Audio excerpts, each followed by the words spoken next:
Opposite தான். சரி, அரசியல் சூழ்நிலைகள் எப்படி இருக்கு மேடம்? இப்போ உள்ள அரசியல் சூழ்நிலைகள் இப்போ உள்ள அரசியலுக்கு எப்போதும் போல தான் இருக்குது.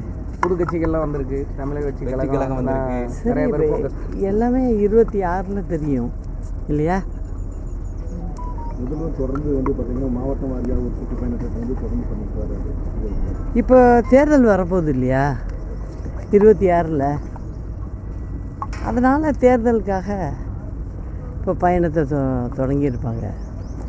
ஆனால் அரசாங்கம் வந்து 4 வருஷம் ஆயிடுச்சு, மக்களுக்கு செய்ய வேண்டியதை எதுவுமே செய்யலை. ஆனால் இப்போ தேர்தல் வேலையில் ஆளுக்கு ஒரு பக்கம் போய் பார்த்துக்கிட்டு இருக்காங்க. மக்கள் எல்லாத்தையும் கவனிச்சிக்கிட்டு தான் இருக்காங்க. 26 தேர்தலில் தெரியும். தொடர்ந்து கொலைகள் வந்து அதிகமாக நடந்துருக்கு. இப்போ தமிழ்நாடு முழுவதும் கொலைகள் அதிகமாக தானேங்க இருக்குது. லாண்ட் ஆர்டர் வந்து சுத்தமாக இல்லையே, அது எல்லாருக்கும் தெரிஞ்ச விஷயம் தானே. பெண்கள்லாம் இரவு ஈவினிங் பார்த்திங்கன்னா 5 மணிக்கு மேலேயே யாரும் வந்து வெளில போக முடியலை, அதுதான் சூழ்நிலை.